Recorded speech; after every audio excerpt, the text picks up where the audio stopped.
morning.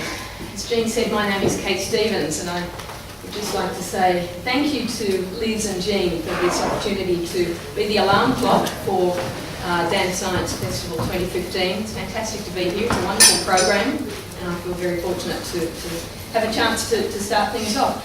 Only a dance festival would start at 8:30.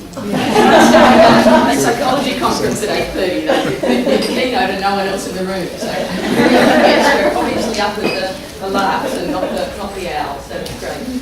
I'm going to talk about three different studies today, and I've headed this visible thought, and I hope that is a theme that will resonate during the talk.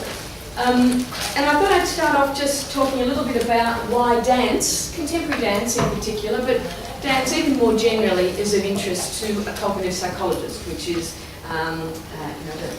the label I put on my tax return. So what is a cognitive psychologist? I'm a scientist. I'm very interested in the study, the scientific investigation of mental processes. So cognition, higher order kinds of mental processes, the study of thinking.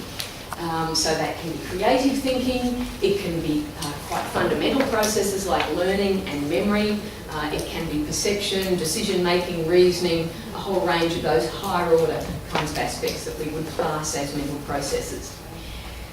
I've been working on dance and cognition for about 15, 16 years. And one of the reasons that it's extremely interesting to a psychologist, to someone who wants to study and kind of make manifest these mental processes, is the multimodal nature of contemporary dance.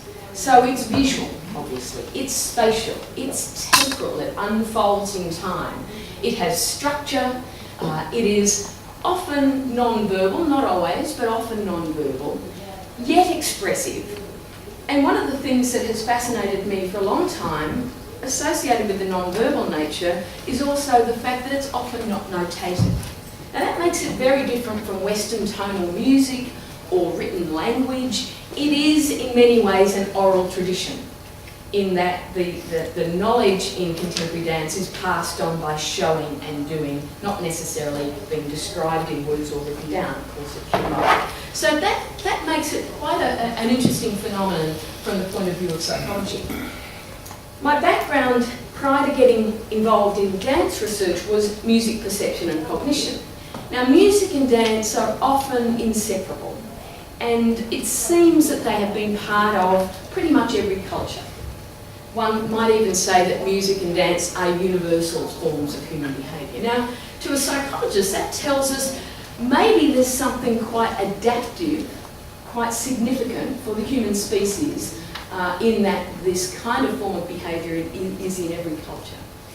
So music and dance reflects constraints on human perception and cognition. If I want to pass on my story to the next generation, I need to do it in a way that it can be learned by that generation and remembered. So the structure of the musical piece or the dance work has to fit in, if you like, with the limits of human learning and human memory. How long should phrases be? How should they be structured? What role does rhythm play? What kinds of cues are useful in human memory? So it's quite utilitarian in that way, but to a psychologist it's a very interesting kind of microscope on human cognition quite generally. And you'll know, because you're lovers of dance, that psychologists, I have to say, have appropriated the art form in many ways to study basic visual perception, for example, action observation, mirror neurons, I'm sure you've all heard about. So we've studied perception, we've studied the production and the creation of dance, and what I'm going to focus on today is the plasticity angle of things, in particular the learning side and the flip side of learning, which is memory. So I'm going to look at learning in novices, so people who are not dance experts, and I'm also going to report some research from the study of memory in more expert kinds of experiments of dance. Now, it's a science, psychology is a science, so I use unfamiliar materials to try and equalise familiarity amongst my participants. So I use novel stimuli, reduced kinds of stimuli, and while I try and bring some laboratory control to my experiments, I manipulate things and I look at the effect of those manipulations on behaviour, I also try and do it where I can in what we call ecologically valid settings.